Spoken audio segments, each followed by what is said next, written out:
前2天有一个粉丝私信问我哪种点痣方法最科学呀？然后我就问他，你为什么要点痣啊？痣代表了个人特色，有的人还专门在脸上画痣呢。这样一说，他还真就放弃了点痣的这个想法。但是后来一想，如果他长的是这类型的痣，虽然是很有个人特色了，但是确实很影响气质。所以呢，我今天打算从分子生物学和细胞生物学的角度深挖点痣这回事。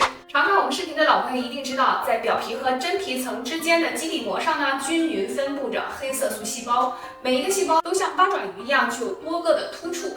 通过这些突触，黑素细胞生产出来的黑素小体就会均匀地分配到邻近的表皮细胞中，分泌的多少决定了一个人的肤色的深浅。突然有一天啊，其中一个黑素细胞的 BRAF 基因或者其他基因发生了突变，细胞的突触消失了，并且呢，它开始自我增殖了。这些仍然在生产黑色素扎堆在一起没有突触的细胞呢，就变成了痣细胞，在外观上就形成了痣。好在身体有自带的防护机制啊，比如说 CDKN2A 基因编码的产物就可以防止细胞过度的增殖，并且抑制肿瘤的形成。因此，痣细胞的增殖会被限定在一个范围内，适可而止。这就解释了为什么常见的痣直径都不会超过5毫米，而且呢，圆圆的或者是椭圆的，很对称。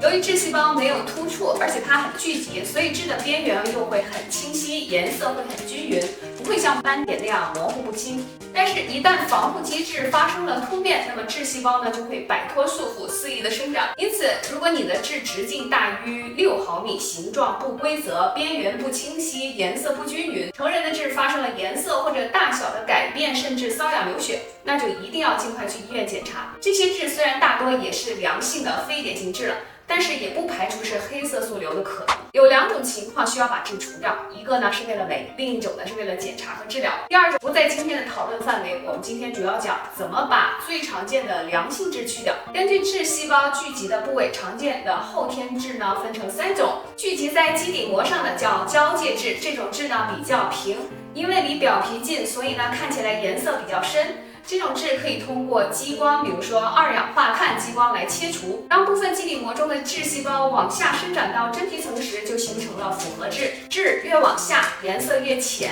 凸面越高。因此呢，复合痣体现在外观上就是中央微微隆起的。当所有的痣细胞都到了真皮层，那么就形成了皮内痣。这种痣是圆圆的凸起，颜色趋向粉红色。一旦有痣细胞进入真皮，光靠激光就很费劲了。所以呢，复合痣和皮内痣，或者说凸起来的痣要靠手术切除，并且要稍微多切一点才能够防止复发。因为痣是可以自我增殖的细胞，没有斩草除根的话呢，分分钟就又自我复制，又形成新的痣了。因此，如果你想去掉脸上的痣呢，一定要找有经验的皮肤科医生。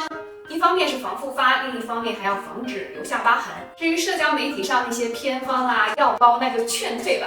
懒得去医院，你就老老实实当一名有志青年好了。好，今天的丁妈师点评就到这里啦。有什么想知道的关于美和健康的话题，请在底下留言或者在粉丝群留言告诉我。如果你觉得今天的话题有收获呢，请别忘了点赞、收藏和转发。就到这里啦，咱们下期再见，拜拜。